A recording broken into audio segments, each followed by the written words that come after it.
So we're going to talk about how reliable measurements are. To do that, we use significant figures.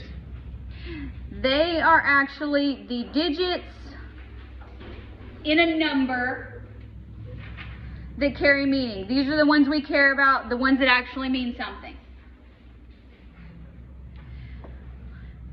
So if you have taken any sort of earth space science class since probably middle school, they'll tell you the sun is 93 million miles from the earth. Is it exactly that far? Probably not. Does it really matter? No. So it's not. This is a rounded number. And so cells, we can do variations of units. Zeros don't really matter. All right, so we've got some rules to determine if a number is significant or not. Now, this will be the first introduction to me teaching this class with a little bit of a Western motif. It sounds kind of silly, but it might help you remember it. I'll make some references to other like Old West references because that is how I initially learned it, and guess what? I never forgot it. All right, so what are exact numbers? Exact numbers are not measured,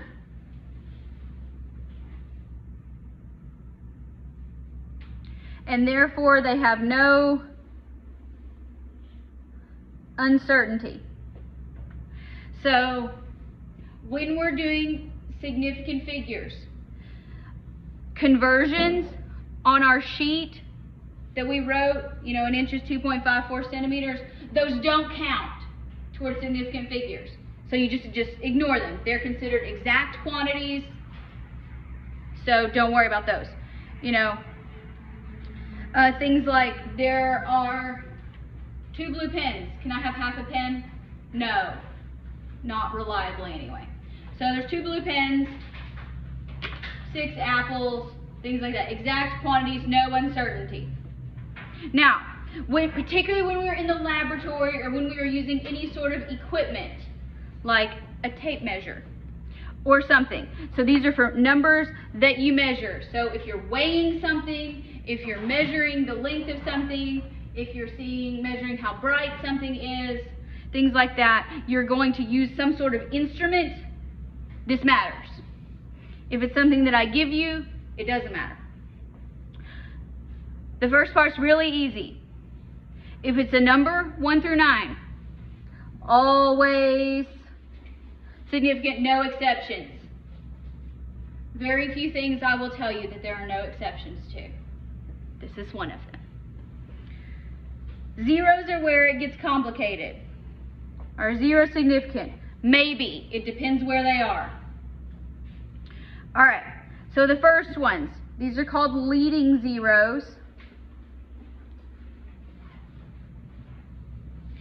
These would be zeros that are in front of a number.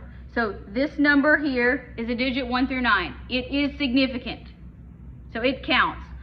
All of these are just zeros in front of it, not significant. We can condense that down into a power of 10. We could say 10 to the 1, 2, 3, 4, minus 4. So can you condense it? All right. The next ones we'll talk about are captured zeros. Captured zeros occur between 2 significant figures. You can have more than one captured zero. So if you had 4003, both of those, see how they're in between? Find your digits 1 through 9. If you got zeros in between them, anywhere between them, yes, they matter. Because you couldn't take them out and have the number mean the same thing if you put an exponent on there. All right, next ones. These are called trailing zeros The book also makes a big deal about this, but more specifically, trailing zeros without a decimal. I do not do that. The book doesn't do it either. But so if you have 400, so these are zeros that come after a 1 through 9. You can easily get rid of them with a power of 10. These are not significant.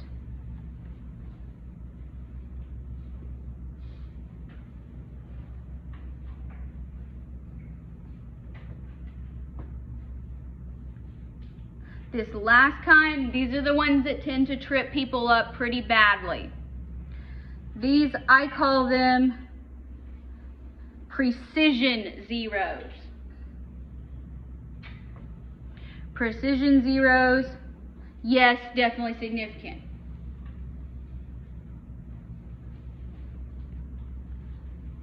Precision zeros occur after a significant figure and after a decimal. So, or here where there's a decimal point. So if you think about a scale.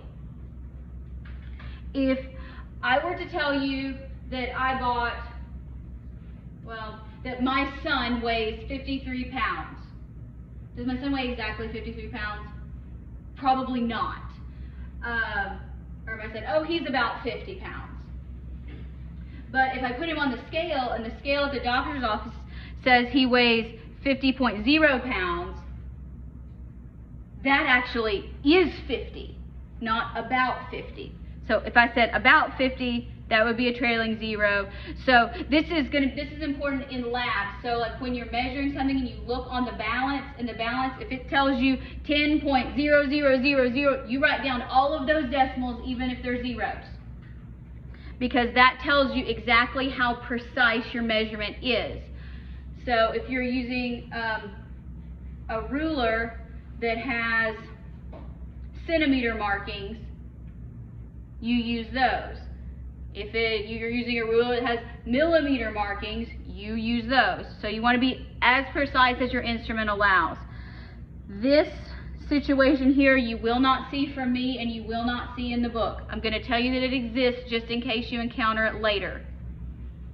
But since most of us are medical people, this is something not allowed in the chart. Random decimals placed. So here, this is telling you if there's a decimal, this is telling you that this zero is significant. If there's not a decimal, it doesn't matter. Who thinks that's really confusing?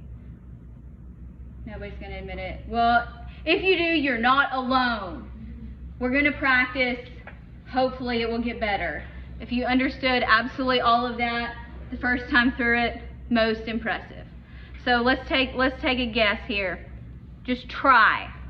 How many significant figures are in each number? Look at the first one. Tell me what you think. 3. Yes. Because do these zeros matter? No. What kind of zeros are they? Leading zeros. Yes, I'm the kind of person that looks at my zeros and says, is it a leading zero, a captured zero, a trailing zero, or a precision zero? And then I decide. So I look at all the zeros. So 1, 2, 3. Good. How about this one?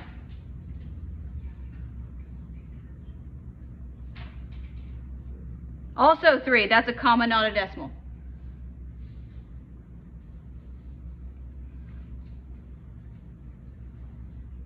How about 3.12 times 10 to the 5th? 3. 3 and 4 are very common when you're, especially in the lab. All right. How about this one? 5. All of them. No zeros. That makes it easy. 2,000 milliliters. 1. These are all trailing zeros. There's no decimal there. All right, how about this one? 5. That's right, it's 5. Are these zeros significant? Yes, all of them are. Think about if that showed on a balance or a scale. You would want to write all of them down. Okay.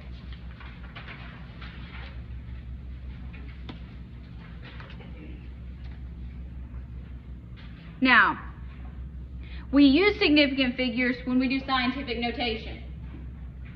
Who's done scientific notation before? Good. Hopefully it's a review. All right.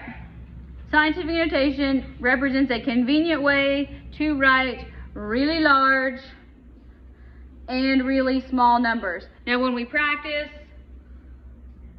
we'll do some that aren't so large or small, which seems a bit silly, but it's just for practice. Okay, there's 2 parts to a scientific notation. Part 1 is called the coefficient. The coefficient is a number that is greater than or equal to 1 and always less than 10. Now in English, what that means is you only get one number in front of the decimal, and it has to be a 1 through 9 number. So you don't get to say 0.4. That's not a coefficient because it's less than 1. And you don't get to say 10.2. That's more than 10. So one number in front of the decimal always. No exceptions. All right, part 2 is your power of 10. We got an intro to this when we were talking about metric prefixes. It's just a way to put zeros on or take them away. So if you have a number that is bigger than 1, the power of 10 is positive. So that means we're getting bigger. So think of it, when you're looking at it, you say, am I getting larger or am I getting smaller? All right, so when you expand something with a positive power of 10, which way do you move the decimal to the right, or left? Right, you move the decimal to the right.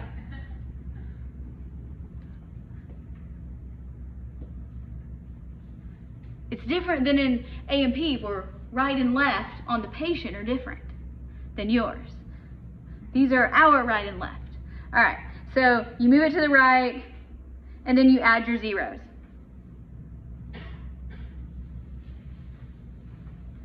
So if I had 4.18 times 10 to the third, for example, I'm going to say, oh, we're going to get bigger. I need to make it bigger. If you're not sure whether to move it right or left, just move it one way and see what happens.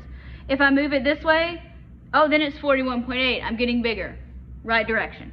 Okay, so I go 1, 2, 3, and anywhere I have a blank spot, I put a 0.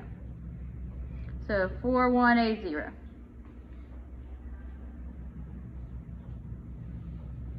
Makes sense a little bit? All right, if you have a number that is smaller than 1, the power of 10 is negative. So when you want to expand it out, it's the opposite. You move your decimal to the left, and then you add your zeros. I'll do that one over here. 4.18 times 10 to the negative 3. Here we want to make it smaller. Decimal goes to the left. 1, 2, 3. There's the decimal. 0, 0. Now because most of us want to do healthcare or we want to not make mistakes, put a leading 0 there so you don't forget where the decimal is. So I'd write this as 0.00418. And if you want to double check, move the decimal back. 1, 2, 3. 4.18. I moved it 3 times. Hopefully that makes a little bit of sense. Here's where things get really tricky. It depends on what you're doing with your calculations. So you have to think, Am I adding and subtracting, or am I multiplying and dividing? Because there's different rules. When you add and subtract, your final answer is rounded according to whichever number has the fewest decimal places. So that means if you are adding, I like 4.18 and 41.8, the calculator is going to tell you you're going to get 8, 9, 5, 4. All right, how many decimal places do we get though, because we're adding and subtracting? 1. This is the 1. So then you round. We'll talk about that in a second. And so, yes, you will have some calculations that will say, they'll give you something with like a whole bunch of zeros, 7, 5, 6, and then you'll add 5.6. Really? You only get 1 decimal place. Now, when you multiply and or divide, your final answer, you round it according to the lowest number of starting significant figures. This is the one that people remember because this is what we do most often. Now, let me go back. When you're adding and subtracting, however many numbers you have in front of the decimal don't matter at all. You just add them. All that matters is how many are after the decimal, and you pick the one that has the fewest. When you're multiplying and dividing, you have to think of what you're starting with. If you have a number that has 2 significant figures and a number that has 3, do the math. Your final answer only gets 2. It doesn't matter where the decimal place is or is not. Now, the key takeaway is you have to be smarter than your calculator.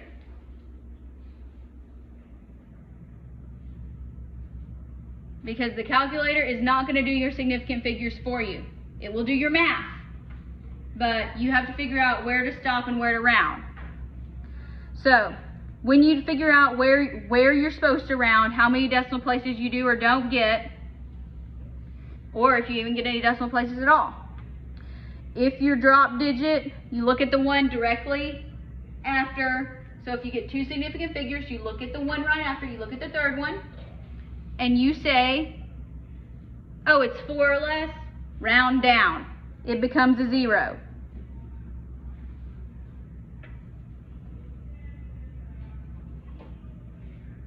If you look at your next one and it is 5 or more, you round up. We've been rounding since elementary school, so rules for rounding haven't changed.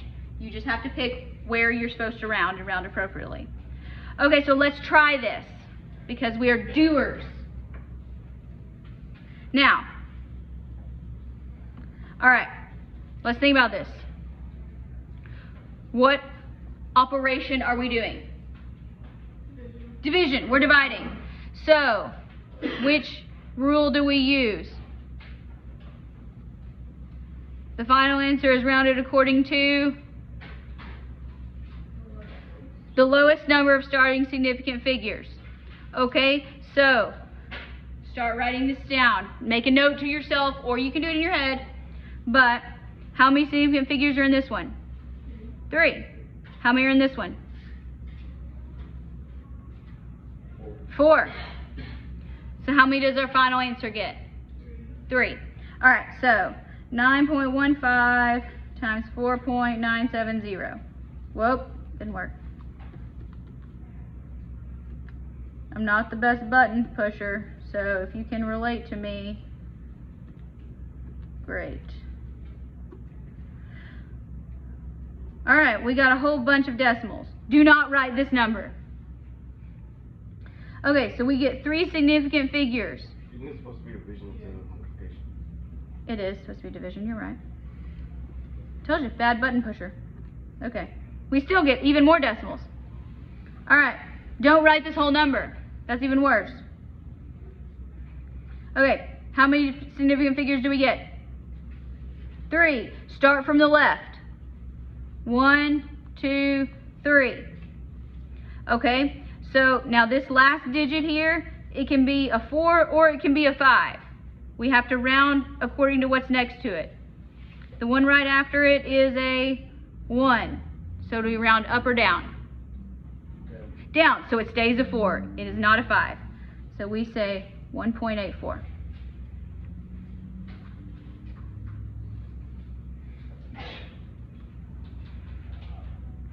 Alright, this next one. We are multiplying. Same principle, lowest starting number of significant figures. How many does this first one have? 3. How many does the middle one have? 4. How many does the last one have? 2. Alright, so how many does our final answer get? 2. Okay.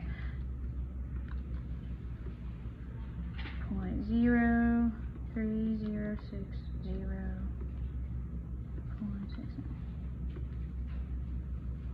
Who got a nasty decimal? Me. Okay. Alright, so we get 2 significant figures. Is this 0 significant?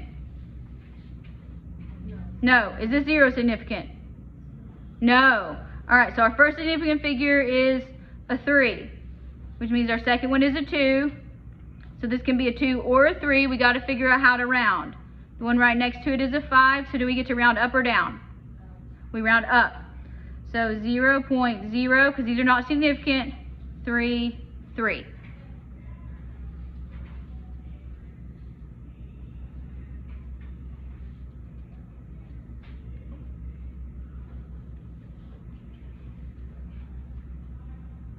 All right, next one. These next two are addition and subtraction. So, does it matter how many numbers we have in front of the decimal? No. It only matters how many decimal places we have. So, how many decimal places does this have? 1. How many decimal places does this have? 3. So, how many decimal places do we get in our final answer? Only 1. All right, so 43.7 minus 2.341. Enter. We get 1 decimal place, so this doesn't matter, 41.3 or 4. 4. Very good. I guarantee you, probably at least a third of you on a test are going to give me 3 significant figures. In this case, you would be right. Some cases, you will be wrong. This one, you would almost certainly get wrong. So make sure you remember, am I counting decimal places or am I counting total significant figures? Here, another one we're adding. Decimal places matter. 1, 3, 1, 2. How many decimals do we get in the answer? Only 1. 17.6. 2.838, 2.3, 110.77. Immediately start writing how many are in front of the decimal, then stop. All right, we get 1 decimal place. What is it? It's a 5. Who's with me? Anybody totally lost? Don't be afraid if you are. Okay. All right. Let's switch gears just a little bit, and let's talk about accuracy and precision. It is related to this topic, I promise. Okay. When you're talking about how accurate something is, again, this is very important in the lab. Accuracy refers to how close you are to the, we can say the measured value is close to the actual value. So how close it is to true. In the lab, or if you're looking at it, generally you check your accuracy with a % error. We're not going to be doing that in this class, but just in case you see that, when you're talking about measuring accuracy, we'll talk about % error. Precision refers to how close measurements are to each other.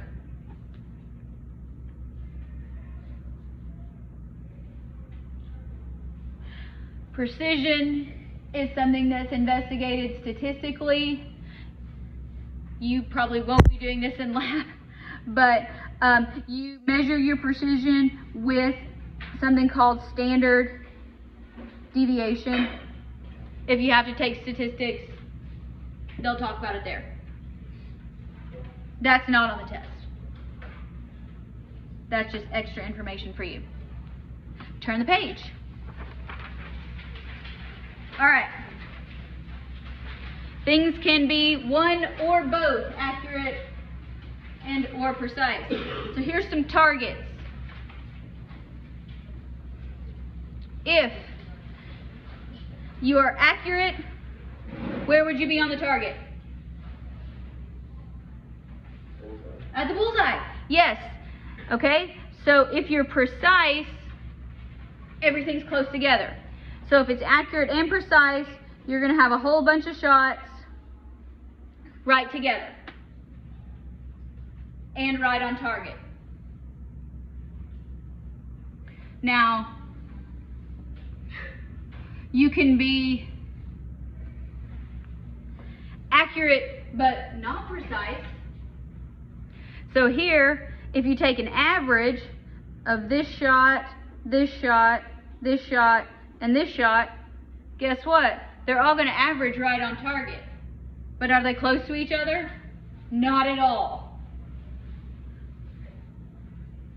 You can have something that's not accurate or precise, and it's just all over the place. You can just put them, some even may even be off the target.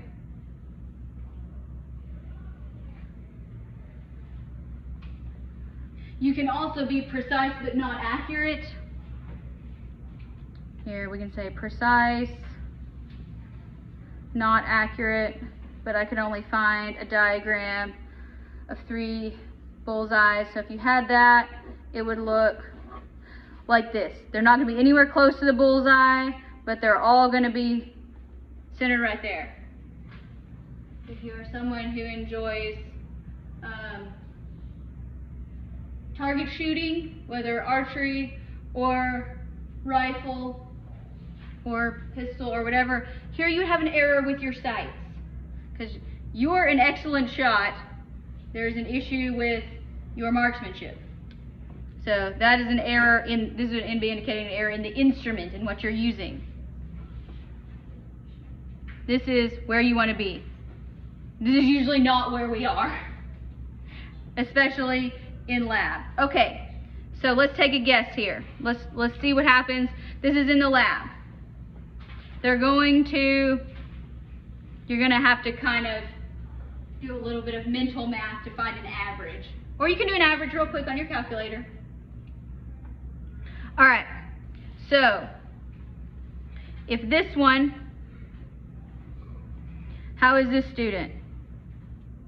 If we take, the actual value is 10 grams. So if you want to do a quick average, or if you want to just look at it, you can look at it. I'm kind of rounding.